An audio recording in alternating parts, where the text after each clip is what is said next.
اگرچہ میں اس موضوع پہ تقریریں کر چکا ہوں، لیکن آج پھر اس گفتگو کے حوالے سے بات چیزیں تازہ کرتا ہوں۔ اس وقت عالمی سطح پر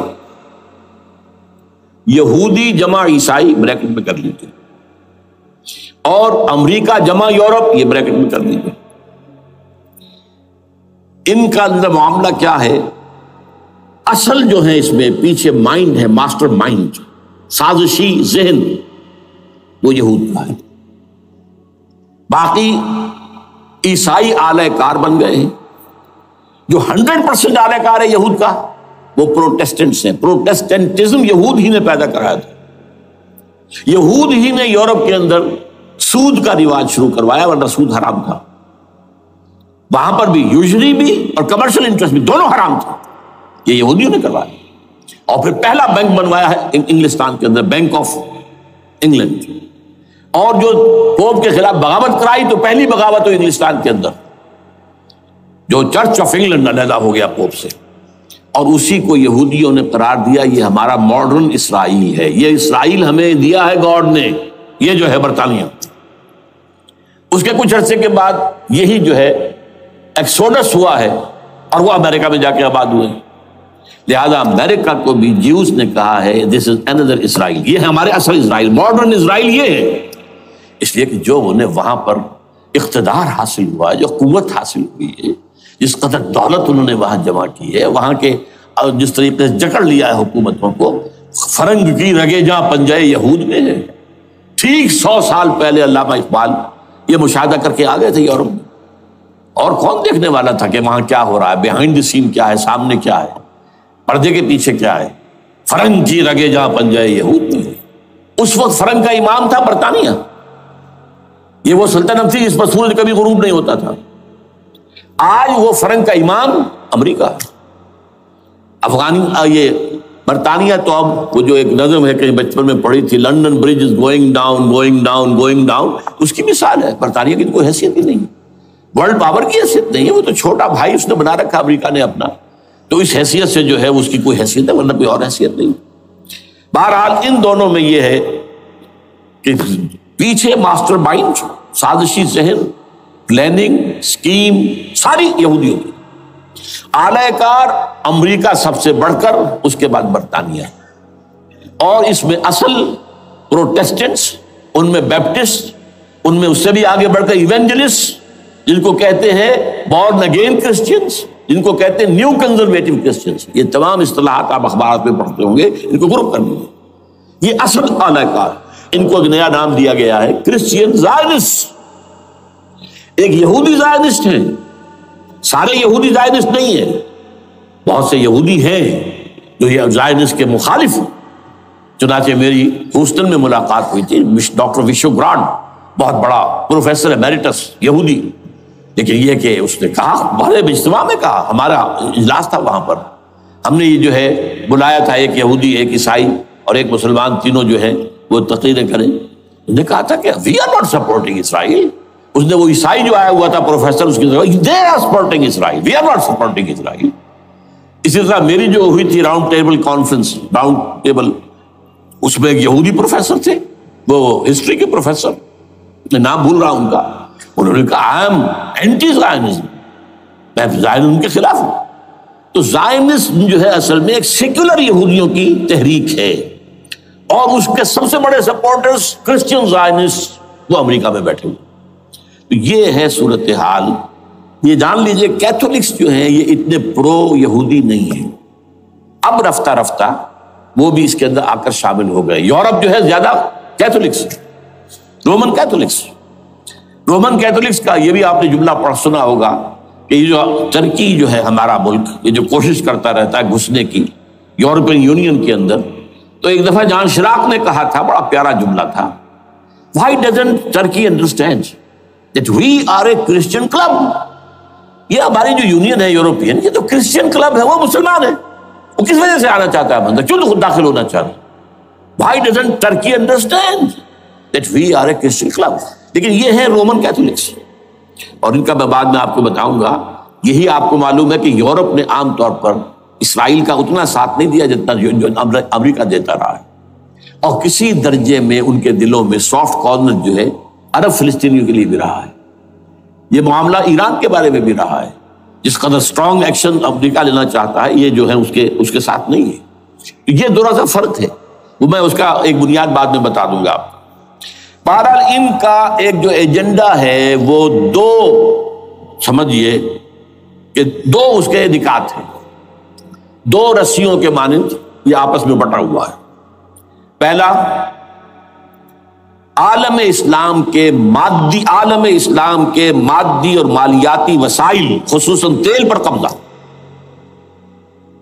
یہ ان کا دنیاوی اعتبار سے، دولت کے اعتبار سے، وسائل کے اعتبار سے اس وقت کا ایجنڈا ہے. ویسے تو اس سے اوپر وہ چاہتے ہیں پوری دنیا پر، وہ تو بات کی بات ہے، لیکن ابھی نہ وہ روس کو چھیڑ رہے ہیں نہ چین کو چھیڑ رہے ہیں. چین تو ان کا سب سے بڑا جو ہے بزنس پارٹنر ہے، سب سے بڑا، اور چین کو رفتہ رفتہ وہ اپنی لائن پر لا رہے ہیں. اب تو صرف یہ کہ وہ ایک پارٹی گورنمنٹ وہاں رہ گئی ہے جو کہ کمیونزم کے دور کی یادگار ہے، باقی ان کی جو اکانومی ہے وہ تو آ چکی ہے اسی رخ کے اوپر جو یورپ کی ہے، مغرب کی ہے. نمبر 2 ایجنڈا کیا ہے؟ دنیا میں کہیں بھی اسلام کے بحیثیت ایک نظام زندگی ظاہر ہونے کا کوئی موقع نہیں دینا. We have to nip the evil in the bud at any cost. یہ ان کے ایجنڈے کا دوسرا بڑا ہے. یہ دو ہے انٹرٹوائنڈ، جیسے آپ لڑیوں کو بٹ دے کر رسی بناتے ہیں، ایسے یہ دو لڑیے ہیں.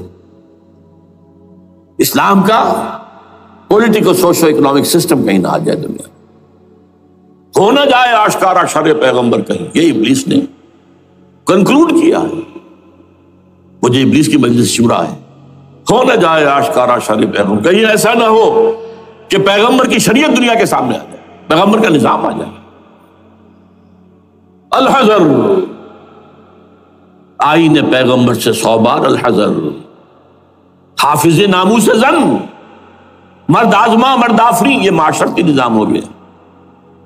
موت کا پیغام ہر نوع غلامی کے لیے، نہ کوئی فخور و خاکہ نہ گدائے رہنشی، یہ سیاسی نظام آ گیا. اور کرتا ہے دولت کو ہر آلودگی سے پاک و صاف، منعموں کو مال و دولت کا بناتا ہے امین. تم دولت کے امین و مالک نہیں ہو. اور اس سے بڑھ کر اور کیا فکر و عمل کا انقلاب، بادشاہوں کی نہیں اللہ کی ہے یہ زمین، ان الارض للہ. یہ نظام کہیں نہ آ جائے، یہ جس پہ کہ وہ خطرہ محسوس کر رہا تھا. اور اس کے بعد یہ کہتے ہیں، یہ تو تھا عصر حاضر کے تقاضے، لیکن یہ کہ صورتحال کیا ہے؟ ہو نہ جائے آشکارا شرع پیغمبر کہیں ہے. یہ معاملہ اس طرح رکھو کہ خود مومن ہے محروم یقین. یہ غنیمت ہے کہ خود مومن ہے محروم یقین. ہمیں اگر کوئی سہارا ملتا ہے تو اس سے کہ مومنوں کو بھی، نام نہاد مسلمانوں کو بھی اپنے اس نظام پر یقین نہیں. وہ نماز پر یقین رکھتے ہیں، روزے پر رکھتے ہیں، زکوٰۃ کو بھی دو بھی اللہ تعالیٰ جس کو توفیق دیتا ہے، حج کرتے ہیں، عمرے کرتے ہیں، یہ ہے سب. لیکن یہ کہ یہ غنیمت ہے، چشم عالم سے رہے یہ پوشیدہ یہ آئین تو خوب. وہ ابلیس کہتا ہے کہ یہ آئین چشم عالم سے پوشیدہ رہنا چاہیے. یہ غنیمت ہے کہ خود مومن ہے محروم یقین. ہمارے لیے جو ہے اگر کوئی سانس لینے کی جگہ ہے وہ یہ ہے، حوصلہ افزائی اگر ہے تو اس میں ہے کہ خود مومن محروم یقین ہے، اس کے سامنے وہ راستہ ہے ہی نہیں. اب لیجئے یہودیوں کے ایجنڈے کو میں تجزیہ کر رہا ہوں.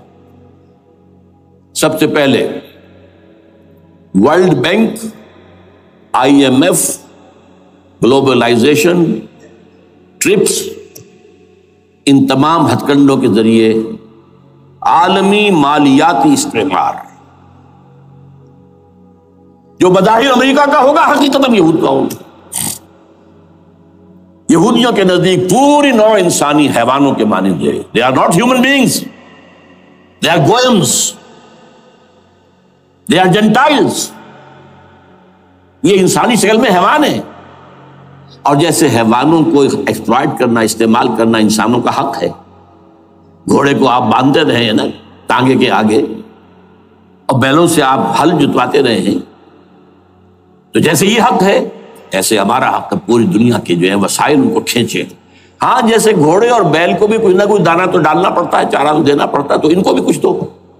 یہ پوری نوع انسانی ورکرز بن کر رہ جائے، حیوان بن جائیں، بالکل شہوت کے غلام بنا دو انہیں، اخلاقی اقدار کا بیڑا غرق کر دو، خاندانی نظام کو تہوبالا کر دو. یہ باقاعدہ جو protocols of the elders of the Zion تھے ان سب میں موجود ہے لکھا ہوا، جو 1897 میں انہوں نے پاس کیا اپنا پروگرام بیسل میں، سوئٹزرلینڈ کا ایک شہر ہے. Protocols of the elders of the Zion, ان کو حیوان بنا دو، بس حیوانوں سے کام لیتے رہو. ہاں ان کی کمائی کا کچھ حصہ ان کے لیے چھوڑ دو، وہ بھی زندہ رہیں، وہ بھی آخر کام کیسے کریں گے، اور اصل جو ہے ملائی کھینچ دو اپنے اس نظام کے ذریعے سے. World bank, IMF، stock exchange, TRIPS, globalization, اس کے ذریعے سے عالمی مالیاتی استعمار. نمبر 2، ایک ہے ان کا ایجنڈا، یہ تو عالمی ہے. دوسرا ایجنڈا کیا ہے؟ وہ لوکل ہے. وہ کیا ہے؟ گریٹر اسرائیل کا قیام، جس میں مصر کا سارا زرخیز علاقہ شامل ہوگا، جو ڈیلٹا کا علاقہ کہلاتا ہے اس کا، جہاں کے اس وقت کے بادشاہ نے، حضرت یوسف علیہ السلام کے زمانے کے بادشاہ نے، وہ فرعونہ کے خاندان میں سے نہیں تھا، وہ عرب تھا. عربوں ہی سے کسی وقت کوئی قوم آئی تھی جو کہ مصر پر قابض ہو گئی تھی. اس نے حضرت یوسف کے خاندان کو لا کے وہاں آباد کیا. بہترین جشن کا علاقہ کہلاتا ہے، بہترین. وہ کہتے ہیں ہمارا ہے، ہم رہے وہاں پر کئی سو برس تک رہے. عراق ہمارا ہے، وہاں ہمیں قید میں رکھا گیا، نبوکدنضر دے گیا تھا. عرب کا شمالی حصہ جو ہمارا ہے، وہاں خیبر میں یہودی قلعے تھے، اور وہاں مدینے کے اندر جو ہے 3 قبیلے یہودی تھے جنہیں محمد نے صلی اللہ علیہ وسلم وہاں سے نکال باہر کیا تھا. یہ جارڈن یہ ترکی کا بھی کچھ حصہ ہمارا ہے. باقی پورا لبنان اور پورا فلسطین، یہ سب اس کے اوپر بنے گا ایک greater Israel. This is there local agenda. اور اس کے لیے ضروری ہے ایک بہت بڑی جنگ. ایسے آسانی سے نہیں ہو جائے گا. آرمگیڈون، جس کو حضور نے فرمایا الملحمۃ العظمیٰ، الملحمۃ الکبریٰ، بہت بڑی جنگ، جس کی خوفناکی اور تباہ ناکی کا اندازہ اس سے کیجیے. حضور فرماتے ہیں کہ اگر ایک باپ کے 100 بیٹے یا ایک دادا کے 100 پوتے ہوں گے تو ان میں سے 99 ختم ہو جائیں گے، ایک بچے گا. اور ایک جگہ فرماتے ہیں اتنی اموات ہوں گی، اتنی لاشیں ہوں گی کہ ایک نفاست پسند پرندہ جو ہے، جو گندگی پہ نہیں اترنا چاہتا. ایک تو ہے یہ کوے، چیلیں، گدھ، وہ تو گندگی ہی کی تلاش میں ہے مردار کھانے کے لیے، وہ تو لاشوں کو نوچ رہے ہوں گے. وہ پرندہ جو ہے نفاست پسند پرندہ، وہ نہیں اتر سکے گا، اڑتا اڑتا چلا جائے گا، لیکن لاشوں کا سلسلہ ختم نہیں ہوگا، یہاں تک کہ تھک ہار کر لاشوں پر گر جائے. یہ دور نہیں ہے، اس لیے کہ اس پر متفق ہیں یہودی بھی اور عیسائی. پروٹسٹنٹس، عیسائی اس کے اوپر پوری طرح متفق ہیں. آرمگیڈون، جسے آپ 3rd ورلڈ وار کہہ لیں، الملحمۃ العظمیٰ کہہ لیں، الملحمۃ الکبریٰ کہہ لیں حضور کے الفاظ میں، یہ آئے گی. اس کے نتیجے میں گریٹر اسرائیل بنے گا. نمبر 3، پھر بنے گا 3rd ٹیمپل، جو ٹائٹس نے گرا دیا تھا 70 میں، سن 70 عیسوی، جسے گرے ہوئے کتنا عرصہ ہو گیا؟ 2008. اندازہ کر لیجئے 1800 کتنے برس ہو چکے. وہ دوبارہ بنائیں گے 3rd ٹیمپل، اور اس کے لیے مسجد اقصیٰ کو گرائیں گے، اور ڈوم آف دی راک، قبۃ الصخرہ، وہاں لا کر پھر اس میں کنگ ڈیونز تھرون لا کے رکھا جائے گا. یہ بھی میرے علم میں پہلی مرتبہ اسی ٹرمپٹ کے اشارے سے آیا. وہ کیا ہے؟ حضرت داؤد کا. آج سے کتنے 1000 سال پہلے کی بات ہے، اندازہ کیجیے. 1000 قبل مسیح، اور یہ اب 2000 ہو گیا عیسوی، 3000 برس تو ہو گئے. وہ کیا تھا؟ ایک پتھر تھا جس پر بٹھا کر حضرت داؤد کی تاج پوشی کی گئی تھی. پھر اسی پر حضرت سلیمان کی تاج پوشی ہوئی، پھر اسی پر ان کے بادشاہ آتے رہے، تاج پوشی ہوتی گئی. ٹائٹس نے جب گرایا ہے سن 70 عیسوی میں، یروشلم کو برباد کیا، 1,33,000 یہودی ایک دن میں قتل کیے، ایک دن میں، باقی نکال دیا، بھاگ جاؤ یہاں سے. اس کو کہتے ہیں diaspora, that started in 70 AD. یہ منتشر ہو گیا، جس کا جہاز سنگھ سمایا چلا گیا، یورپ میں چلے گئے، شمالی افریقہ میں، مسلمان ملکوں میں، انڈیا میں آ گئے، ایران میں آ گئے، سب جگہ وہاں سے نکال دیے گئے، ڈایاسپورا۔ بہرحال وہاں سے وہ ٹائٹس وہ پتھر لے گیا، وہ روم میں لے گیا، روم سے کسی طرح وہ آئرلینڈ پہنچ گیا۔ آئرلینڈ پیور کیتھولک ملک ہے، آپ کو معلوم ہوگا، اور وہاں پر پروٹیسٹنٹس کی اور کیتھولکس کی جنگیں ہوتی رہتی ہیں۔ کبھی بھی شیعہ سنی مسلمانوں کی اس طور سے خانہ جنگی نہیں ہوئی ہے جیسے کہ وہاں ان دو عیسائیوں میں کیتھولکس اور پروٹیسٹنٹس میں ہوتی ہے۔ وہ رومن کیتھولک ملک ہے بیچ میں۔ وہاں سے وہ انگلینڈ میں آیا، انگلینڈ میں جب آ گیا، بلکہ وہاں سے اسکاٹ لینڈ سے انگلینڈ میں پھر اس کو ایک کرسی کے اندر اس کی سیٹ کی حیثیت سے بنا کر ایک تھرون کی شکل دے دی گئی، اور وہ جو ویسٹ منسٹر ایبے ہے، برطانیہ کے پارلیمنٹ کے ساتھ جو چرچ ہے ویسٹ منسٹر ایبے، وہاں اس کو لا کے رکھ دیا گیا۔ اس وقت سے برطانیہ کے بادشاہوں اور ملکاؤں کی تاج پوشی وہاں ہوتی۔ تو ایک یہ ہے کہ پھر اس کو لا کر وہاں رکھیں گے۔ اب یہاں سے اختلاف ہے، یہ نوٹ کر لیجیے۔ یہاں تک عیسائیوں کا یہودیوں کا ایجنڈا ایک، یہاں اختلاف ہے۔ یہودیوں کے نزدیک ان کا مسیح آئے گا اور وہ وہاں بیٹھ کر پوری دنیا پر راج کرے گا۔ وہ مسیح جس کی خبر دی گئی تھی شروع کی کتابوں میں، جو تورات کی ابتدائی کتابیں ہیں، تو وہ تو حضرت مسیح کی شکل میں آ گئے۔ دی پروفیسی واز فلفلڈ۔ یہودیوں نے نہیں مانا، انہیں تو قرار دیا جادوگر ہے، کافر ہے، مرتد ہے، ولد الزنا ہے، اور اپنے بس پڑتے سوری پر چڑھا دیا۔ تو دوسری بات ہے اللہ نے کیا کیا، وہ ایک علیحدہ مسئلہ ہے۔ چنانچہ یہ کہ دی سچویشن از ویکنٹ، وہ مسیحا کی جگہ ابھی باقی ہے ان کی، and they are waiting for ہم۔ تو وہ آئے گا اور وہ یہاں اس تخت داؤد پر بیٹھ کر پوری دنیا پر حکومت کرے گا۔ عیسائیوں کا کہنا کیا ہے کہ در حقیقت حضرت مسیح نازل ہوں گے، سیکنڈ کمنگ آف جیسس، جس کو ہم بھی مانتے ہیں۔ اگرچہ ہوگا کیسے، حالات و واقعات کا کیا ہمارے نزدیک رنگ ہے وہ کچھ مختلف ہے، وہ میں اس کو بیان نہیں کر سکتا۔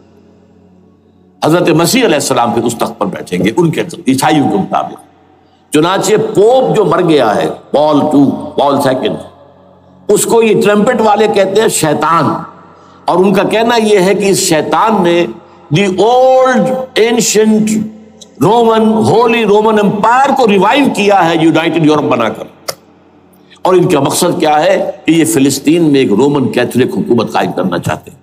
یہودی اپنی حکومت چاہتے جو ہے، اور وہ اپنی حکومت چاہتے ہیں، یہ ان کا کہنا ہے۔ یہ میں نہیں جانتا کہ اس میں کس حد تک ان ایک دوسرے پر الزام درست ہے، لیکن جیسے کہ آپ کو معلوم ہے کہ انڈونیشیا کے اندر بھی ہوا تھا، ایک جزیرے کو تقسیم کر دیا، ایک حصہ جو ہے اس کا وہ رومن کیتھولک ریاست بن گیا۔ شاید نائجیریا میں بھی اس طرح کا معاملہ ہوا ہے کچھ تھوڑے علاقے کے اندر، وغیرہ وغیرہ۔ تو یہ ہے، لیکن بہرحال یہ ان کا۔ عیسائیوں کا معاملہ کیا ہے؟ میں نے جیسا کہ بتایا کہ یہ تو اس ایجنڈے کے اندر متفق ہے، اور عیسائی بھی ورلڈ ڈومینیشن، مالیاتی جو ہے استعمار، اس کے لیے کوشاں ہیں۔ لیکن ان کے نزدیک حضرت عیسیٰ ابن مریم آئیں گے علیہ الصلوۃ والسلام، اور وہ حکومت کریں گے۔ اس پورے ڈرامے کا اسکرپٹ پورا یہودیوں کا لکھا ہوا ہے، اور انہی کی سازش اس پورے ڈرامے کے پیچھے ہے۔ البتہ بظاہر اس ڈرامے کا بڑا کیریکٹر جس سے آپ ہیرو کہیں وہ امریکہ ہے، اور اس کے تابع یورپ بھی ہے۔ یہ ہے عالمی سطح پر معاملہ اس وقت۔ ویسے میری 2 کتابیں جو ہیں اس پر کتابچے ہیں، 4 سال پہلے میں نے اسی مقام پر 2 تقریریں کی تھی۔ ایک موجودہ عالمی حالات اور اسلام کا مستقبل، وہ دوسرا حصہ جو میں اس وقت نہیں چھیڑ رہا، ہوگا کیا اصل میں، جس میں یہ ہے کہ کہیں اسلامی ریاست قائم ہو، خلافت کا نظام قائم ہوگا کہاں ہوگا یہ میں بحث نہیں کر رہا۔ حضرت مہدی کا ظہور ہوگا، وہ آئیں گے عرب کے اندر۔ پھر یہ ہے کہ وہ جو گریٹر اسرائیل کے خلاف جہاد ہوگا، اور اللہ کرے گا کہ رفتہ رفتہ یہ ممالک جو ان سے لے لیے جائیں گے، یہاں تک کہ بالآخر ایک یہودی اعلان کر دے گا میں ہوں مسیح، جس کو کہ عیسائی بھی کہتے ہیں اینٹی کرائسٹ، اور یہ کہتے ہیں یہ بیپٹسٹ بھی کہ اینٹی کرائسٹ جو ہے وہ یہودی ہوگا، جبکہ کچھ عرصے پہلے بہت بڑا پروپیگنڈا ہوا تھا کہ اینٹی کرائسٹ جو ہے، دجال جو ہے، وہ تو مسلمان ہوگا نہیں، لیکن وہ کہتے ہیں کہ ہوگا یہودی ہوگا، اور پھر اس یہودی کو قتل کریں گے حضرت مسیح، دی ریئل مسیح، اصل مسیح جو اٹھا لیے گئے درمیان میں، وہ آئیں گے اور ان کے ہاتھوں دجال بھی قتل ہوگا اور پھر مسلمانوں کے ہاتھوں ایک ایک یہودی ختم ہوگا. پھر ایک عالمی اسلامی ریاست قائم ہوگی حضرت مسیح کے ہاتھوں، اور وہاں پر حضرت مسیح ایک حدیث میں آتا ہے 40 برس تک پوری دنیا پر حکومت کرے. بہرحال یہ دوسرا پکچر ہے جو ہمارے سامنے، میں اس وقت کی تفصیل میں نہیں جا رہا، جو ان کے سامنے پکچر ہے وہ میں نے آپ کو بیان کر دیا. اب اس میں تجزیہ کیجئے افغانستان پر حملے کا اصل سبب جو میں نے دو بتایا نا، دو لڑیاں ہیں ان کے ایجنڈے کی. ایک اسلام کہیں ظاہر نہ ہو جائے، اسلام کا نظام ظاہر نہ ہو جائے، اور ایک مسلمانوں کے مالیاتی خاص طور پر تیل کے وسائل پر قبضہ. اب افغانستان میں کیا ہوا ہے، یہ سارا معاملہ تھا اسلام کا راستہ روکنے کے لیے کہ یہاں تو اسلام ایک شکل دکھا رہا ہے اپنی، اور اگر انہیں موقع مل گیا تو یہ تو ایک ایسی ویلفیئر اسٹیٹ قائم کر دیں گے، زکوٰۃ کا نظام قائم ہو جائے گا تو اعلیٰ ترین ویلفیئر اسٹیٹ قائم ہو جائے گی. اور اگر یہاں پر جو ہے یہ ساری سزائیں نافذ ہو گئی، معاشرہ کرائم فری ہو جائے گا، لوگوں میں محبت ہوگی، مساوات ہوگی، اور یہ کہ عام لوگوں کے لیے ویلفیئر ہوگا. اور یہ سامنے نظام آ گیا تو پھر ہمارا یہ نظام کیپٹلزم یہ کہاں رہے گا، اس کو تو منہ چھپانے کی جگہ نہیں ملے گی. لہذا افغانستان پر حملے کا اصل موٹو یہ ہے. البتہ یہ ساتھ ہی یہ بھی تھا کہ افغانستان کے راستے سے سینٹرل ایشین سٹیٹس جو ہیں ان سے پائپ لائنیں لا کر اور وہ پھر کہیں گوادر کے آس پاس سمندر تک لائے جائے تاکہ ہم وہاں کے جو ہے ڈرین کر سکیں جو تیل اور گیس کے ذخائر ہیں سینٹرل ایشین سٹیٹس کے اندر جو مسلمان سٹیٹس ہیں. تو اس کے لیے راستہ جو ہے وہ لینا چاہتے تھے افغانستان سے. اب وہ جہاں تک افغانستان کا تعلق ہو تو ان کے قبضے میں ہے، جب چاہیں کر لیں. اب پاکستان کا معاملہ جو تھا وہ جیسا کہ میں نے کہا کہ اس کا راستہ وہ رک گیا جبکہ انہیں واپس جانا پڑ گیا. لیکن انہوں نے افغانستان میں کوشش کی طالبان کے زمانے میں. یونیکول جو ہے ان کی سب سے بڑی جو ہے کمپنی ہے، اس نے مذاکرات کیے، وہ دیکھ کر حیران رہ گئے کہ یہ ان پڑھ، یہ ملے ملاٹے جو ہیں یہ تو بڑے ٹف بارگینر ہیں. اس طریقے سے پاؤں جما کر طالبان نے جو ان کے ساتھ مذاکرات کیے ہیں اور ان سے اپنی شرطیں پیش کی ہیں کہ وہ گھبرا کر بھاگ گئے. یہ صورتحال بھی تھی افغانستان پر قبضہ کرنے میں، لیکن یہ ہے کہ اصل کیا تھا کہ وہ اسلام کی کوئی شکل دنیا کے سامنے نہ آنے پائے جو ان کا میجر ہے. اسی لیے پورا عالم کفر جمع ہے، امریکہ، یورپ، روس، چین، سب جمع ہے. بھارت تو ہے ہی ہے، یہ سب جمع. آپ نے یاد ہو گیا جب لال مسجد کا حادثہ ہوا ہے اور ہمارا یہ بدبخت اور بدمعاش انسان اس نے صرف خود جان بوجھ کر اسے بڑھایا، ایک پھنسی کو پھوڑا بنایا، اس میں پھر شگاف دیا اور شاباش لی ہے. امریکہ سے شاباش آ گئی، نیٹو سے شاباش آ گئی، رشیا سے شاباش آ گئی، چائنا سے شاباش آ گئی. وہ چونکہ محسوس کر رہا تھا کہ اندرون ملک تو میری اب کشتی ڈگمگا رہی ہے، ڈاواڈول ہے. I have to have more support from outside. اور for that I have to do it. کہ دیکھو میرے عین قلب میں پاکستان کے یہ پھوڑا نکل آیا تھا، یہ بنیاد پرستی کا اور یہ شدت پسندی کا اور یہ تنگ نظری کا اور یہ فلاں کا، یہ دہشت گردی کا، اور میں نے دیکھو کیسے اس میں چیرا دیا ہے، کتنے لوگوں کو ختم کر دیا ہے. اچھا، اس میں یہ بھی ذہن میں رکھیے کہ افغانستان کے بارے میں یہودیوں کے علم میں ہے کہ حضور کی حدیثیں کیا ہے. حضور کی حدیث ہے یخرج من خراسان رایات سود، خراسان کے علاقے سے کالے جھنڈے لے کر فوجیں چلیں گی، لا یردھا شیء، کوئی طاقت ان کو رخ نہیں موڑ سکے گی، حتی تنصب بیلیا، یہاں تک کہ وہ آ کے بیت المقدس میں جھنڈے گاڑ دیے جائیں.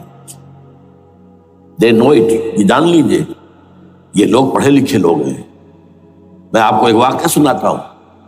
جب 1967 میں یہودیوں کو فتح ہوئی بہت بڑی اور پورا یروشلم اب ان کے قبضے میں آ گیا، ایسٹ یروشلم جو کہ ابھی جارڈن کے قبضے میں تھا، تو جب موشے دایان تھا وہ کانا، وہ داخل ہوا فاتح کی حیثیت سے، تو اس کے ساتھ ایک ربائی تھا بہت بڑا، چیف ربائی یہودیوں کا بہت بڑا عالم، اور وہ رو پڑا.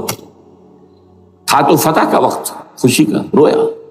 سو this is the beginning of the end, یہ الفاظ آئے اخبارات کے اندر. گویا کہ اب یہ آخری ڈرامہ جو ہے شروع ہو گیا. وہ آخری ڈرامہ انہیں معلوم ہے ان کی تباہی پر ختم ہونا. اس میں حضرت مسیح کے نزول کے بعد یہ ٹرمپٹ والا بھی لکھتا ہے کہ 80% یہودی قتل ہو جائیں گے. اور میں سمجھتا ہوں کہ 20% اگر صحیح ہے اس کی بات تو وہ ہوں گے جو اب حضرت مسیح پر ایمان لے آئیں گے. باقی 80% اپنے اس کفر پر اڑے رہیں گے اور قتل ہوتے ہیں.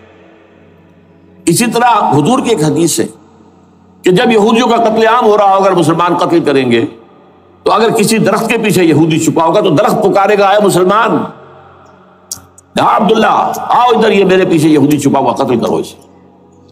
کسی پتھر کے پیچھے چھپے گا تو پتھر بولے گا سوائے ایک درخت غرقد کے، کہ غرقد یہودیوں کے درخت ہے، وہ پناہ دے گا. اور آج اسرائیل میں سب سے بڑی پلانٹیشن غرقد کی ہے. They know it. اسی لیے افغانستان، خراسان، یہ افغانستان کا ہارٹ ہے افغانستان. اور یہ بھی جان لیجئے ہمارا جو مالاکنڈ سے اوپر کا علاقہ ہے یہ بھی خراسان کا حصہ، اولڈ خراسان، جیسے گریٹر خراسان کہا جاتا ہے ہسٹری میں. ایک میں نے ایرانی سے پوچھا تھا اس کے بارے میں تو اس نے کہا خراسان ہمارا ایک صوبہ ہے. میں نے کہا وہ تو مجھے معلوم ہے، جس کا دارالخلافہ مشہد ہے اور یہ ان کا مقدس شہر ہے، وہ تو اسے مکے کی طرح سمجھتے ہیں. بہرحال میں نے کہا میں پوچھ رہا ہوں پرانا خراسان بزرگ. تو خراسان بزرگ کا انہوں نے بتایا پورا افغانستان اس میں شامل. اور پھر یہ اسٹیٹس جو ہیں سینٹرل ایشین اسٹیٹس اور ایران کا ایک حصہ اور پاکستان کا ایک حصہ، یہ جو مالاکنڈ کہلاتا. اور یہ بڑی معنی خیز بات ہے کہ وہیں مالاکنڈ سے تحریک چلی ہے جو اصل تحریک ہے طالبان پاکستان، وہ سوات سے چلی ہے. بہرحال اس وجہ سے اس پہلو سے یہ جو ہے افغانستان پر حملے کا سب سے بڑا سبب وہ تھا. دوسرا جو تھا وہ یہ کہ ان کو جو پائپ لائن لے کے آنی تھی اس کے لیے، لیکن وہ ظاہر بات ہے کہ اس میں جو ہے جو طالبان نے وہ ان کی چکمے میں نہیں آئے. اس پر ایک کتاب ہے کہ جو انگریزی میں ہے عابد اللہ جان کی، Afghanistan the genesis of the last crusade. Afghanistan سے آخری صلیبی جنگ کا سلسلہ شروع ہو رہا ہے. بہت جو ہے چشم کشا ہے، معلومات افزا ہے، انگریزی میں ہے. اچھا عراق میں معاملہ برعکس تھا. عراق میں تیل کا معاملہ بھی تھا تو صرف امریکہ کا تھا. جو یورپ ہے وہ زیادہ تر کیسپین کے ایریا کے تیل کی طرف نگاہیں رکھتا ہے. یہ جو ہے یہ اصل میں سارا جو ہے یہ امریکہ کا معاملہ. اور دوسری طرف یہ کہ یہاں کو مذہبی سلسلہ نہیں تھا، حالانکہ تھا، وہ یہودیوں کا تھا. وہ کیا تھا؟ Extension, first step towards the establishment of greater Israel. یہ بات اچھی طرح سمجھ. یہاں پہ تیل کا معاملہ بھی میں نے کہا تھا نہیں، دو لڑیاں ہیں جو چل رہی ہیں. تیل کا معاملہ یہاں خاص طور پر عراق کے اندر زیادہ، افغانستان میں بہت کم. لیکن یہ کہ یہاں پر بھی جو اصل ہے بیہائنڈ دی سین، جو اصل چیز کیا ہے کہ گریٹر اسرائیل کے قیام کی طرف پہلا قدم. میں یاد دلاتا ہوں آپ کو، جب فرسٹ گلف وار ہوئی تھی جس میں عراق کا برکس نکال دیا گیا تھا، اس کے اختتام پر کہا تھا شوارز کرافٹ جو ان کا کمانڈر ان چیف تھا الائڈ فورسز کا، اس نے صاف کہا تھا، مجھے آج تک ایک لفظ یاد ہے، We fought this war for the protection of Israel.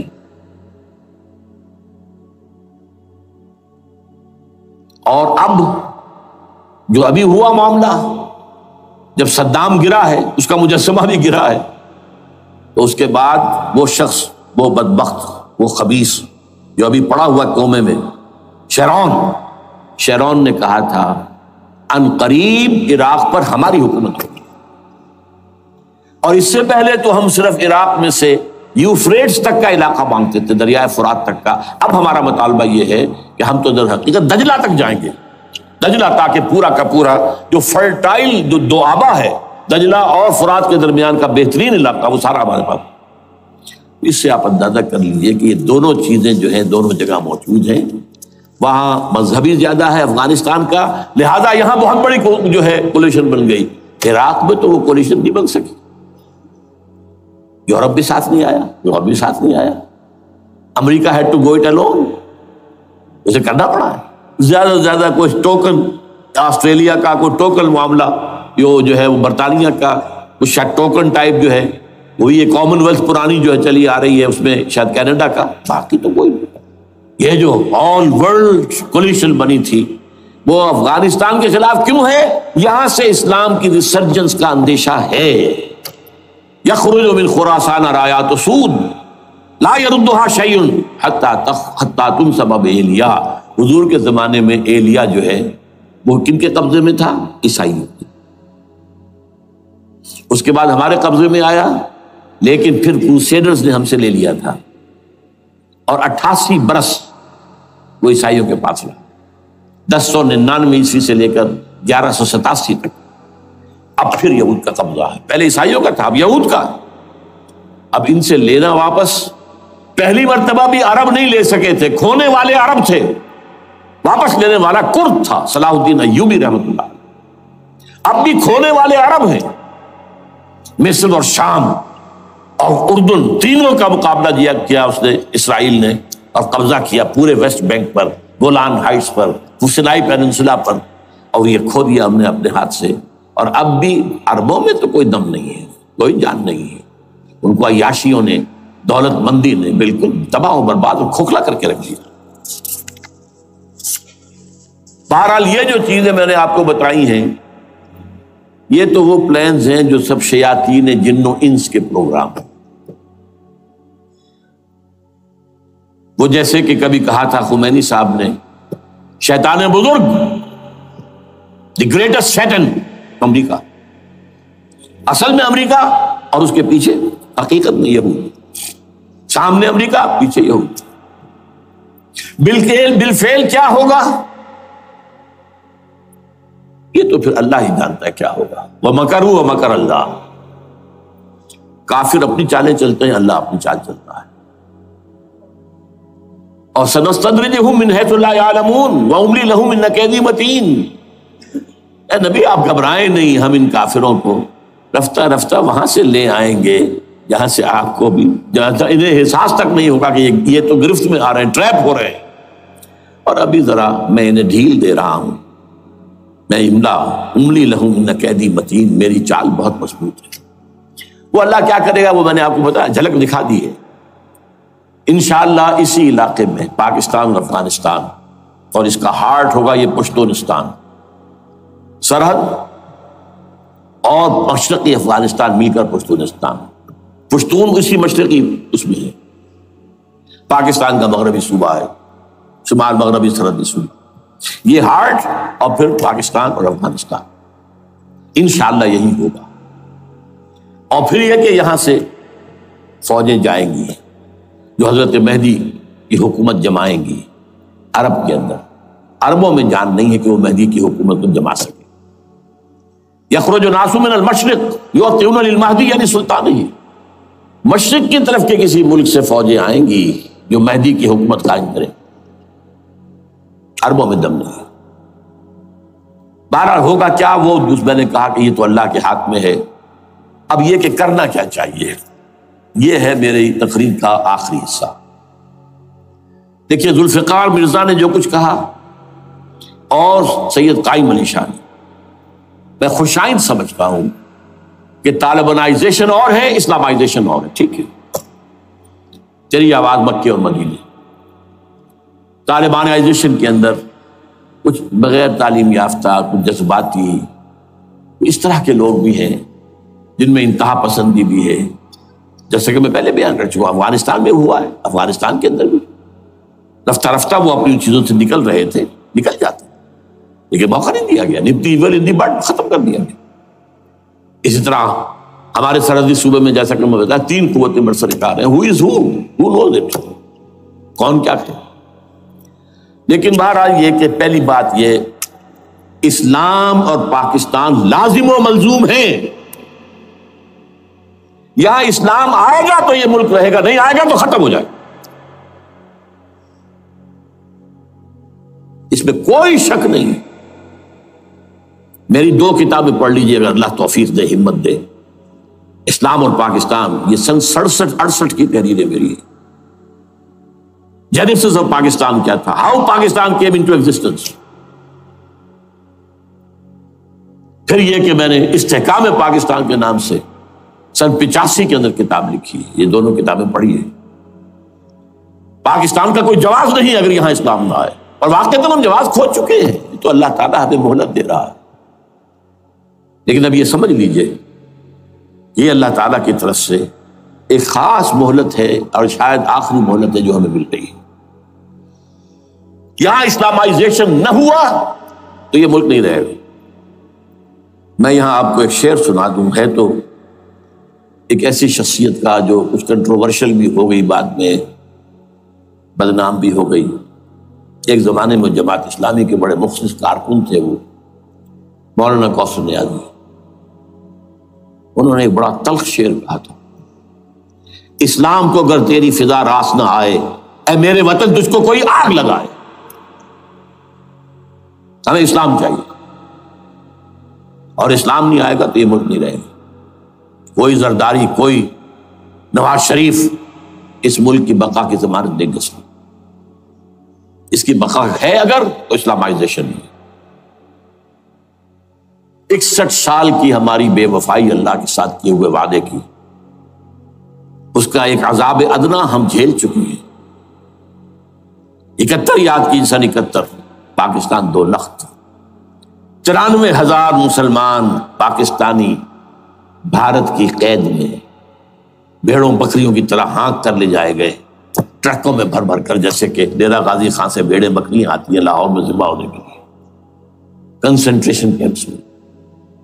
ہمارے ٹائیگر نامی جرنیل نے پیش کیا اپنا ریوالور، کتنے لوگ مارے گئے، کتنا فساد ہوا، مسلمان کے ہاتھوں مسلمانوں کا خون کتنا ہوا۔ یہ اللہ کا ایک خاص عذاب ہوتا ہے۔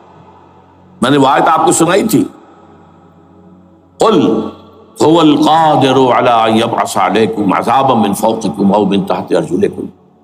اے نبی ان سے کہہ دیجیے اللہ اس پر قدرت رکھتا ہے، جب چاہے تم پر کوئی عذاب اوپر سے بھیج دے، تمہاری زمین کے نیچے سے نکال دے۔ زلزلہ آیا تھا کہ نہیں؟ او یلبسکم شیعا، ایک تیسری شکل بھی ہے، نہ اللہ آسمان کو کوئی تکلیف دے نہ زمین کو، زمین پھٹے گی تو آدمی جائے گا نا اندر، بلکہ تمہیں گروہوں میں تقسیم کر کے، او یلبسکم شیعا فیذیق بعضکم بعض بعض، تو ایک دوسرے کی قوت کا ایک دوسرے کو مزہ چکھائے، تم خود ایک دوسرے کے گلے کاٹو۔ ہمیں کسی اور قوم کو تکلیف دینے کی ضرورت نہیں ہوگی، یہ کام ہمارے ساتھ ہو چکا ہے 1971 میں۔ بہرحال اب اس کے بعد بھی تاخیر تو ہماری جو کی تو ہے، اب ہم اس جگہ پر پہنچ گئے کہ شاید اب عذاب الاکبر آنے والا ہے۔ وہ آیت بھی میں نے شروع میں پڑھی تھی، وَلَنُذِيقَنَّهُم مِّنَ الْعَذَابِ الْأَدْنَىٰ دُونَ الْعَذَابِ الْأَكْبَرِ لَعَلَّهُمْ يَرْجِعُونَ۔ چھوٹا عذاب آیا سن 71 میں پاکستان، بہرحال مغربی پاکستان تو برقرار رہا، اس کا نام بھی پاکستان رہا۔ اب شاید بڑا عذاب آ رہا ہو، بلکنائزیشن جس کے نقشے جو ہیں دنیا میں شائع کیے جا چکے ہیں۔ اور اس اسلامائزیشن کے لیے جو میں کہہ رہا ہوں کہ اس کے بغیر یہاں پاکستان نہیں رہے گا، اس کے لیے اس کی جو دستوری، تدریجی، قانونی، پرامن اگر راستہ اختیار نہ کیا گیا تو ملیٹنسی بڑھے گی، یہ رکنے والی نہیں ہے۔ یہ جو اوپر کا جو علاقہ ہے، ایک ٹرائنگل ہے جس کا نقشہ کھینچا ہے ایک بہت بڑے مصری ادیب اور مورخ نے، شکیب ارسلان ان کا نام تھا۔ انہوں نے کہا ہے کہ یہ پامیر سطح مرتفع جو ہے، پامیر جسے روف آف دی ورلڈ کہا جاتا ہے، اس سے پہاڑوں کے سلسلے نکلتے ہیں، کوئی چین کی طرف چلا گیا، کوئی تبت کی طرف چلا گیا، جو قراقرم ادھر آ گیا پاکستان کی طرف، ہمالیہ آ گیا پاکستان انڈیا کی طرف، ادھر ہندو کش چلا گیا افغانستان میں۔ یہ سب جیسے کہ ایک جو پہیہ ہوتا ہے اس کے جو لگے ہوتے ہیں سپوکس جنہیں کہتے ہیں۔ اس نے کہا کہ ایک طرف ہمالیہ اور ایک طرف ہندو کش، اس کے درمیان میں جو قوم رہتی ہے، اب نوٹ کر لیجیے، یہ ہمالیہ کا اینڈ جو ہے مغربی، وہ کیا ہے، یہ نتیا گلی وغیرہ اسی کا حصہ ہے، اس کے بعد ختم، دریائے سندھ بہ رہا ہے، لیکن اوپر جا کر وہ ٹرن دیتا ہے رائٹ کو، تو پھر اب وہ قراقرم اور ہمالیہ کے درمیان جاتا ہے۔ یہاں تک کہ انڈیا سے جو اس کا داخلے کا راستہ آ جاتا. لیکن یہ جو ہے یہ درمیانی راستہ یہ اصل میں ہندو کش ادھر اور ہمالیہ ادھر، اس کے درمیان جو قوم آباد ہے. اور اس ٹرائنگل کا بیس ہے مالاکنڈ کا پہاڑ. مالاکنڈ، ہمالیہ، ہندو کش. اس ٹرائنگل میں جو قوم آباد ہے، شکیب ارسلان کہتا ہے اگر پوری دنیا میں اسلام کی نبضیں ڈوب جائیں تب بھی یہاں کے لوگوں میں اسلام کی نبض چلتی رہے. یہ وہ علاقہ ہے جہاں سے پاکستان کے طالبان کا آغاز ہوا، جہاں سے پرامن تحریک چلی تھی اس کا راستہ روک دیا گیا. اب وہ شدت پسندی پر آ گئے اور یہ شدت پسندی بڑھے گی اگر آپ نے تشدد سے روکا. اگر امریکہ کے چمچے بنے رہے، اگر امریکی ایجنڈے ہی کو پورا کرتے رہے اور اپنے لوگوں کو مارتے رہے، تو جواب میں در ایک چراغ حقیقت قبول کیا تم نے تو موج دودھ سے 100 آفتاب ابھریں گے. یہ آپ جو آ رہے ہیں کہاں سے آ رہے ہیں؟ آپ کے یہ خودکش حملہ آور، یہ وہی ان لوگوں کے رشتہ دار ہیں نا جو امریکی بمبارڈمنٹ میں مارے گئے. کتنے ہیں جن کے بچے ختم ہو گئے، بیٹے مر گئے.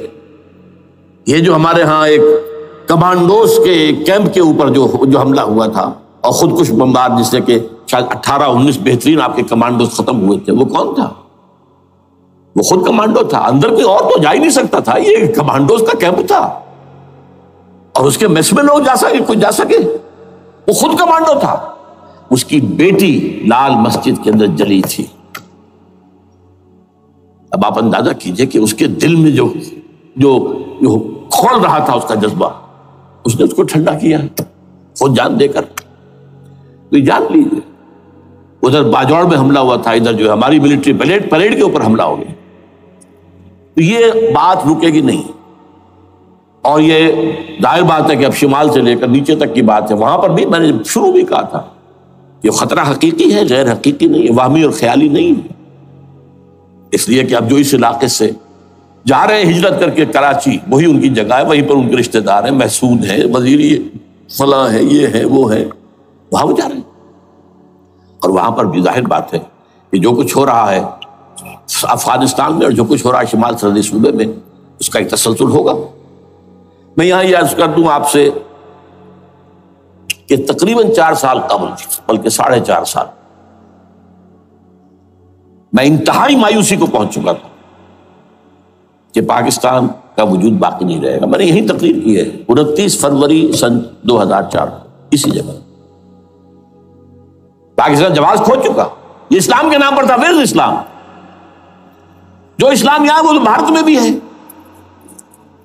وہ تو امریکہ میں بھی ہے.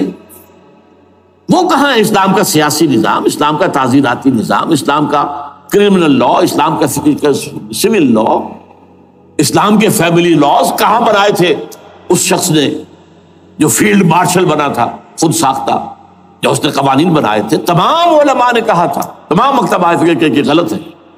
تحریک کوئی نہیں اٹھائی، یہ ان کی غلطی تھی، کوتاہی تھی. جمہوریت کی تحریک میں شامل ہو گئے، اس پر کوئی تحریک نہیں چلائی. بہرحال وہ نظام کہاں ہے؟ وہ نظام تو قائم نہیں کیا. اس حوالے سے یہ اپنا جواز کھو چکا ہے. نو ریشنل ریزون دیت جسے کہتے ہیں فرینچ کے اندر، ریزون دیت کو کسی چیز کی ریزن، ریشنل آف ایگزسٹنس. اس کے بعد یہ ہے کہ پچھلے سال سے کچھ مایوسی میں کمی ہوئی. Number 1، chief justice of Pakistan Iftikhar Muhammad Chaudhry کے اندر ہمت اللہ نے دی، وہ کھڑا ہو گیا. جرنیلوں کے جم گھٹے کے اندر ایک سویلین آدمی جو ہے جس درجے کا مرغوب ہو سکتا ہے آپ اس کا اندازہ کر لیجیے. اور اس کے بعد اسپونٹینیس موومنٹ وہ کلا کی، انہومی شے، سوچ نہیں سکتے ہم. یہ موومنٹ جو ہے یہ کوئی اسٹریٹ ارچنز کی چلائی ہوئی نہیں ہے، یہ ہمارے ہاں کے گاموں ماجوں کی نہیں ہے، بلکہ یہ تو پڑھے لکھے لوگ، وکیل، کالے کوٹ، کالی ٹائیاں، پینٹ، یہ جو سختیاں جھیلی ہیں انہوں نے. ابھی تک وہ تحریک چل رہی ہے. اگر سے ظاہر بات ہے وقت گزرنے کے ساتھ ساتھ اس کی وہ تیزی اور تندی میں تو کمی آئی اور حکومت کو موقع ملا ان کے اندر کوئی رفت پیدا کرنے کا بھی. لیکن بہرحال ان دونوں چیزوں سے میری مایوسی میں قدرے کمی ہوئی. اب دوسری بات وہ تھی 18 فروری کے الیکشن کا پرامن طور پر منعقد ہو جانا۔ میں یہ سمجھتا تھا کہ جو اس کے اندر دخل اندازی ہے، ریگنگ ہو گئی ہوئے، کیسے ممکن ہے پاکستان میں الیکشن ہو اور ریگنگ نہ ہو؟ پھر تحریک چلے ہی چلے، کیونکہ تحریک تو چل رہی ہے پہلے سے، صرف اس کے اوپر تیل اور ڈالنا ہے نا، اور پھر بدامنی ہوئی ہو، اور پھر دونوں طرف گدھ بیٹھے ہوئے ہیں، the NATO forces in the west, Indian forces on the east, they will march into Pakistan، اور پاکستان کے ایٹمی دانت توڑ کر Pakistan will be put at the mercy of India، Bharat. Now do whatever you like۔ Condoleezza Rice کا میں آپ کو بیان سنا چکا ہوں، پاکستان کے مستقبل کا فیصلہ امریکہ اور بھارت بھی کرتا۔ بہرحال اب تیسری جو امید ہوئی ہے، یہ کل پرسوں میں جو ہوئی ہے، کولیشن جو ہے یہ ناکام ہوتی نظر آ رہی تھی، لیکن یہ کہ صدر کے مواخذے پر یا صدر کے خلاف جو ایک کارروائی ہو رہی ہے، اللہ کرے کہ وہ پوری ہو جائے، یا اس سے بھی بہتر ہے کہ وہ خود ہی استعفیٰ دے کر دفع ہو جائے۔ بہرحال یہ کہ اس سے بھی کچھ امید کا پہلو جو ہے پیدا ہوتا ہے۔ اب یہاں اسلامائزیشن کا پرامن، تدریجی اور اسلام اور دستوری اور قانونی طریقہ کیا ہے؟ وہ طریقہ کیا ہے؟ 1949 اور 50 میں جو عمل شروع ہوا تھا، جو اس کے بعد سے آج تک جو ہے ختم ہو گیا، اس کو اثر دور شروع کیا جائے، دوڑ پیچھے کی طرف گردش ایام کی۔ 49 میں کیا ہوا تھا؟ قرارداد مقاصد، وہ گویا کہ پاکستان میں نظام خلافت کی جڑ تھی جو رکھ دی گئی تھی کہ sovereignty belongs to Allah and whatever authority we have, it's a sacred امانت۔ یہ تو اصل میں استعمال کی جائے گی یہ قوت کتاب و سنت کے دائرے کے اندر this is خلافہ، in essence it is خلافہ۔ خلافت کی بنیاد رکھ دی گئی۔ اس سے پہلے 48 میں سن 47 کی ایک تقریر کی وجہ سے جو غلط فہمی پیدا ہوئی تھی قائد اعظم کی 11 اگست کی، اس کا انہوں نے کراچی کی ہائی کورٹ بار ایسوسیشن میں جا کے کہہ دیا تھا، کچھ لوگ شرارت کے ساتھ یہ پروپیگنڈا کر رہے ہیں کہ پاکستان میں دستور شریعت پر مبنی نہیں ہوگا، یہ فتنہ ہے، غلط کہہ رہے ہیں، نفی کر دی تھی۔ اب یہ دوسری بات ہے کہ اندھوں کے اندھے جو ہیں وہ اس 11 اگست کی تقریر کو لیے پھرتے ہیں، اس کے ایک جملے کو، اور یہ اتنی کھلی بات جو کی، شریعت کا لفظ، شریعت، پاکستان کا دستور جو سمجھتا ہے کہ شریعت پر نہیں مبنی ہوگا وہ غلط کہتا ہے، وہ شریر ہے، شرارت پیدا کر رہا، یہ قائد اعظم کے الفاظ ہیں۔ بہرحال اس کے بعد ایک عمل کیا ہوا تھا سن 50 میں، یہاں کے سیکولر عناصر نے ایک بڑا شور مچایا، کس کا اسلام لاؤ گے؟ شیعہ کا، سنی کا، دیوبندی کا، بریلوی کا، وہابی کا، کس کا اسلام؟ اللہ تعالیٰ غریق رحمت کرے ان بزرگوں کو، پاکستان کے تمام مذہبی مکاتب فکر کی ٹاپ کی قیادت جمع ہو گئی کراچی میں، شیعہ بھی، اہل حدیث بھی، بریلوی بھی، دیوبندی بھی، 31 علماء، جماعت اسلامی بھی، مولانا مودودی بھی اس میں تھے۔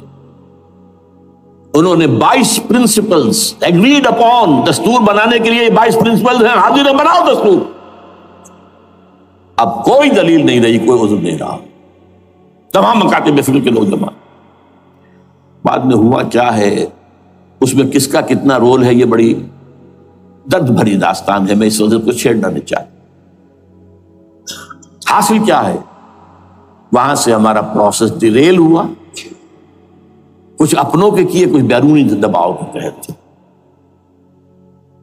قرارداد مقاصد کی سزا دی گئی لیاقت علی خان کو، تم نے پاس کرائی ہے، اسے ایسے قتل کیا گیا کہ سراغ تک نہیں ملا کہ کس نے قتل۔ یہ ایسی تو نہیں ہوتا، اس سے پیچھے بڑے بڑے کریکٹرز، بڑے بڑے کردار۔ اب اس کے بعد وہ عمل کیسے شروع ہو؟ ضیاء الحق نے جو ایک ادارہ قائم کیا تھا فیڈرل شریعت کورٹ، اصولی اعتبار سے بہترین قدم، وہ کیا تھا؟ یہ شریعت کورٹ ہے، اس میں کوئی شخص لائے پیٹیشن کہ پاکستان کا فلاں قانون جو ہے میں ثابت کرتا ہوں کتاب و سنت کے منافی ہے، یا کورٹ سو موٹے لے لے کسی بھی معاملے کو، ایگزسٹنگ جو قوانین ہیں ان کا جائزہ لے کہ اس میں یہ پورا قانون یا اس کی یہ شق جو ہے یہ خلاف شریعت ہے، اس پر آرگومنٹ ہو، دونوں طرف کے دلائل ہوں، علماء بھی آئیں، وکلاء بھی آئیں، بحث کریں، شریعت کورٹ کا تو میدان ہوتا کھلا۔ بالآخر اگر کورٹ فیصلہ دے دے کہ ہاں یہ ایگزسٹنگ قانون یا جو قانون قابل زیر غور ہے بننے جا رہا ہے یہ خلاف شریعت ہے یا جزمن شریعت کے خلاف ہے، تو وہ اسے کینسل کر دے گا اور کہہ دے گی کورٹ کہ اگر یہ مرکزی معاملہ ہے تو مرکزی حکومت، صوبائی معاملہ تو صوبائی حکومت، اتنی مدت میں 3 4 6 مہینے کے اندر اندر اس کی آلٹرنیٹ لیجسلیشن کر لے، جیسے ہی مہلت ختم ہوگی یہ قانون ڈیفنکٹ ہو جائے گا۔ اصولی اعتبار سے اس سے زیادہ صحیح اسکیم کوئی نہیں سوچ سکتا، آج بھی میں قائل ہوں، لیکن یہ بدبختی تھی اس شخص کی، ضیاء الحق کی، اس کو بالکل غیر مؤثر کر دیا، 2 ہتھکڑیاں پہنا دی، 2 بیڑیاں پہنا دی۔ کانسٹیٹیوشن آف پاکستان آپ کے دائرے کار سے خارج ہے، یہ سیکریٹ کاؤ ہے، ہاتھ نہ لگانا۔ جو جوڈیشل پروسیجرل لاز ہیں، ضابطہ دیوانی، ضابطہ فوجداری، یہ بھی تمہارے دائرے سے خارج ہے۔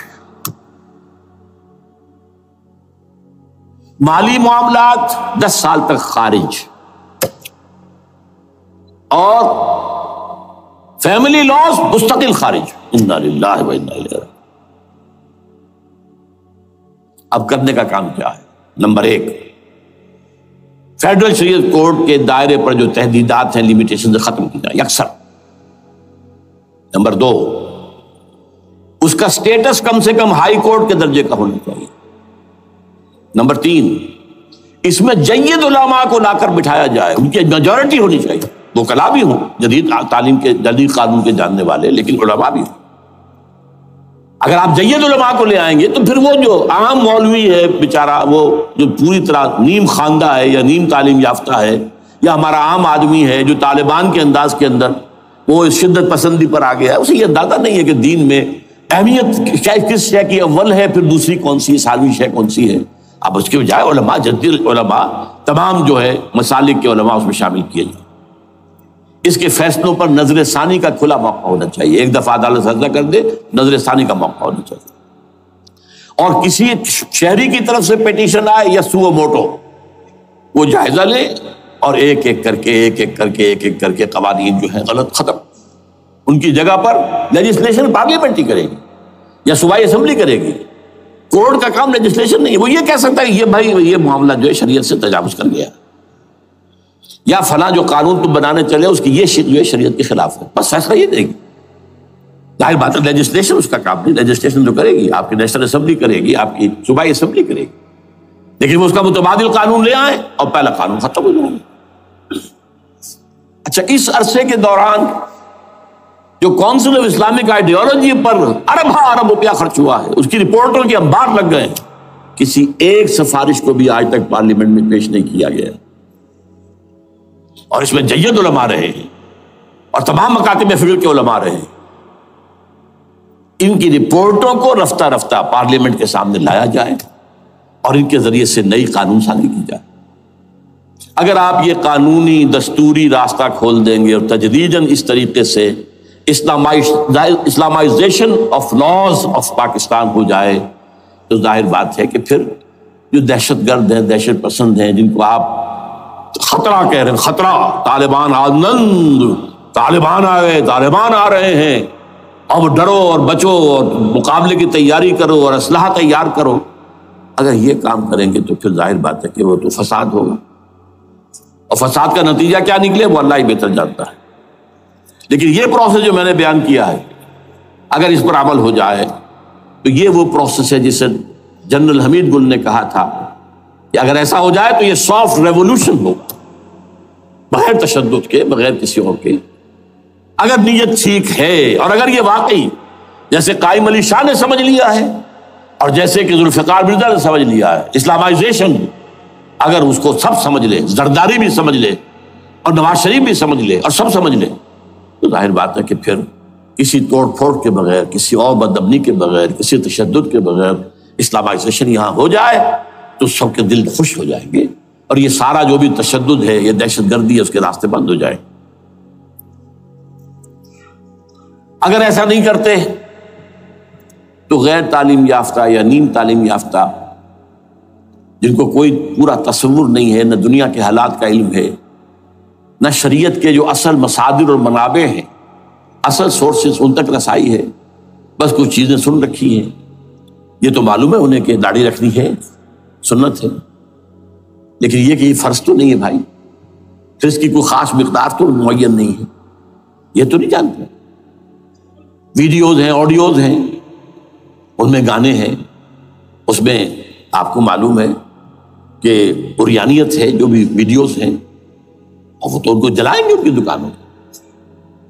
آپ تعلیم دے رہے ہیں لڑکیوں کو، وہ جانتے ہیں جو تعلیم آپ دینا چاہتے ہیں، آپ تو ڈانس کی تعلیم کو بھی وہاں پر نافذ کر رہے ہیں، آپ نے تو تعلیم کا شعبہ ہی دے دیا اسماعیلیوں کے ہاتھ میں، لہذا ان کا تو رد عمل ہوگا، ہوئے۔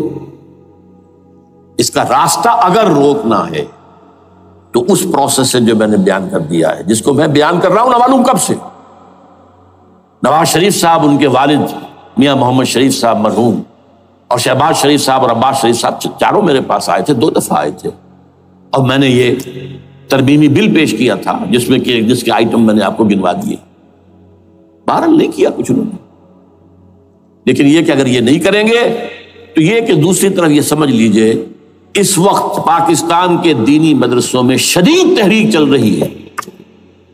لال مسجد یہ ایک سمبل بن چکا ہے، یہ ایک علامت ہے، اور یہ ملیٹنسی کی طرف بہت بڑی تعداد میں، خاص طور پر جو طالب علم ہیں عربی مدارس کے، طالبان کی سورس یہی تو ہے نا، یہی تھے جن سے کہ افغانستان میں طالبان ابھرے تھے اور یہیں سے پاکستان کو ابھر رہے۔ ان کے اندر شدید لہر ہے، اور کوئی بہت بڑا فساد ہو گیا اگر خدا نہ خواستہ تو that will be the end of Pakistan. اس سے بچنا ہے تو وہ راستہ اختیار کریں جو میں نے بیان کر دیا ہے، جو میں سال سے بیان کر رہا ہوں۔ دستور کا ترمیمی بل بنا کر دیا ہے، اسے عام بھی کیا ہے۔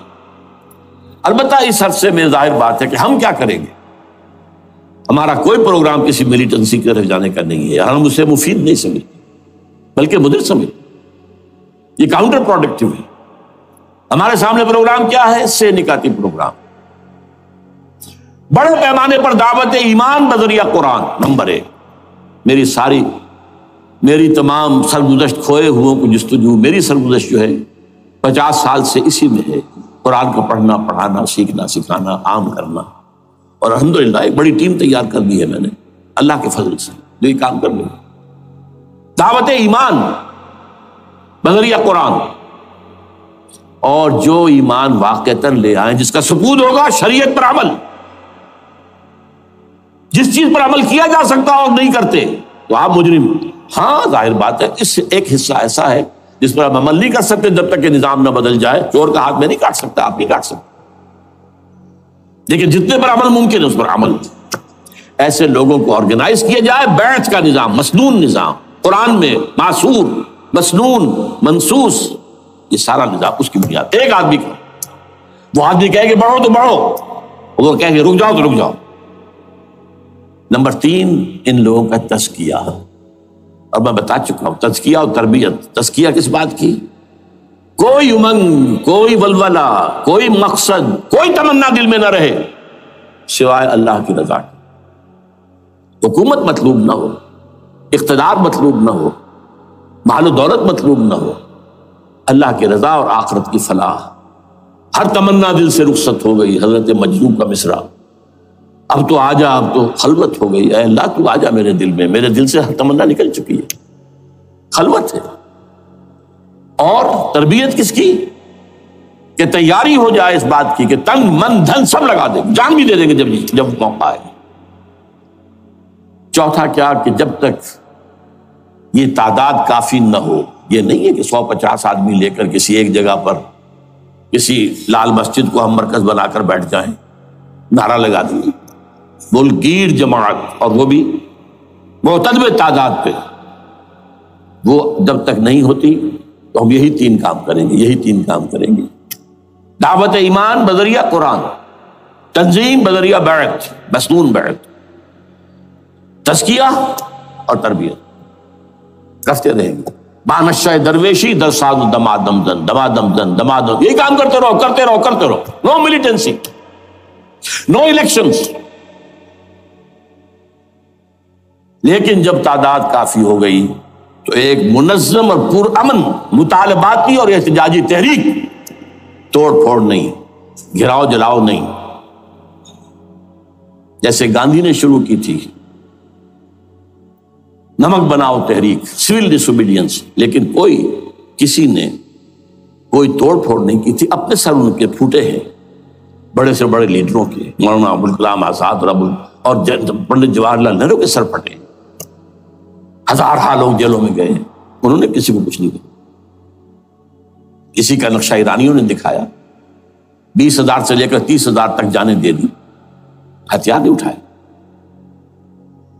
اس لیے کہ ہتھیار بھی استعمال کرو گے تو اوپر جو حکومتیں ہیں ان کے پاس تو بے تحاشا فوج ہے، ان کے پاس ٹینک ہے، ان کے پاس ہوائی جہاز ہیں، ہیلی کاپٹرز ہیں، گن سے بھرے ہیلی کاپٹرز ہیں، کیا نہیں ہے۔